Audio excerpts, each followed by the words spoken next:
በእግዚአብሔር ፊት ቆሟል። ለተጨነቀች ነፍስ ምሕረት ይለምናል። ጨለማው እንዲሸሽ እንዲሆን ብርሃንም ኦ ቅዱስ ሚካኤል ሰአለነ እንበል። ኦ ቅዱስ ሚካኤል። ለዚህ ለአዲሱ ህንፃ የመሰረት ድንጋይ እንዲጣል ተደረገ። ምን አይነት ህንፃ ቤተ ክርስቲያን ይሁን የሚለው ደግሞ በጣም ብዙ አከራከረ። ከብዙ ውጣ ውረድ በኋላ በመጀመሪያ ይሄ ህንፃ ቤተ ክርስቲያን ዲዛይኑ እንዲጸድቅ ተደረገ። ይህ እንግዲህ ከሞላ ጎደል እስከ 8 ወር 9 ወር የፈጀ ይመስለኛል። ከዛ በመጋቢት 2005 ዓመተ ምህረት የመሰረት ቁፋሮ ተጀመረ። ይህ ህንፃ ቤተ ክርስቲያን ሲጀመር በእጃችን ምንም ነገር አልነበረንም። ሰውንም ገና ማሟሟቅ አስፈላጊ ነበር። በመሆኑም ወደ 5000 የሚጠጉ ሙዳየ ምጽዋቶችን አሰርተን ለ5000 ምዕመናን በየቤቱ እንዲዳረስ አደረግንና ምዕመኑን ያደረግነው ምንድነው በቀን 1 ብር እዛች ሙዳየ ምጽዋት ውስጥ ብትከቱ 150,000 ብር በወር ልናገኝ እንችላለን ብለን ህዝቡን አሳምነን፣ ከሁሉ የሚገርመው ግን ሳጥኗ 150,000 ብር ሳይሆን ወደ ሚሊዮን የሚጠጋ በየወሩ እንዲገባ አደረገች።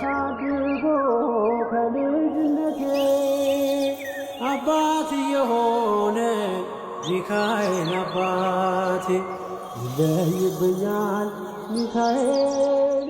ህንፃ ቤተክርስቲያኑ በጣም ትልቅ ነው። ያረፈበት ቦታ 3534 ካሬ ሜትር ነው። ከመሬት በታች ከ2000 ካሬ ሜትር በላይ አለ። እንደገና አሁን ይሄ ያለንበት ሚዛኔው ደግሞ እንደዚሁ ወደ 1800 ካሬ ሜትር ስፋት ያለው ነው እና ሲደመር ከ7000 ካሬ ሜትር በላይ ህንፃ ቤተክርስቲያን ውስጥ ለውስጥ ያለ አንድ ታላቅ ህንፃ ቤተክርስቲያን በኢትዮጵያ ውስጥ ተሰራ ማለት ነው። ከዛ ዲዛይኑንም እያሻሻልን እዚህ ድረስ ተደርሷል። እንዳልኩት ይሄንን ሊያሳካ የሚችል የብረት ብዛት ባለማግኘታችን ከብዙ ውጣ ውረድ በኋላ ሁለት ባልና ሚስት እግዚአብሔር ይስጣቸው በዱቤ የ7 ሚሊዮን ብር ሲሰጡን የመሰረቱ ብረት በአንድ ጊዜ ያሟሉልን። ከዛ እንግዲህ የህንፃ ቤተክርስቲያን ምንድን አይነት መሆን አለበት ውስጡ የሚል ነው። የህንፃ ቤተክርስቲያን 3 አይነት አሰራሮች አሉ። የዋሻ ቤተክርስቲያን እዚህ ያለን መቅደስ አለው፣ የሰዓታት መቆሚያ አለው፣ የክርስትና ቤት አለው፣ ስብከተ ወንጌል አዳራሽ አለው፣ ሙዚየም አለው፣ ዕቃ ቤት አለው እና የአስከሬን ማቆያ አለው። ይሄ ሁሉ መዋሻ መሰል በምንለው ውስጥ ያለ ነው።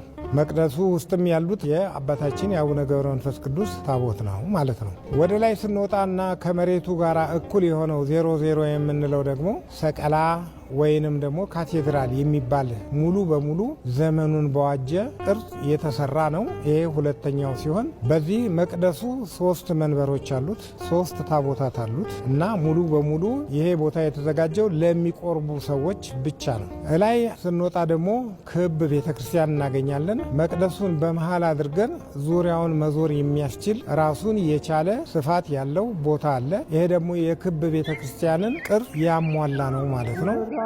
ክንፉ መልጃውን ፈጣን ነው፣ የአምላክ ስም አለበት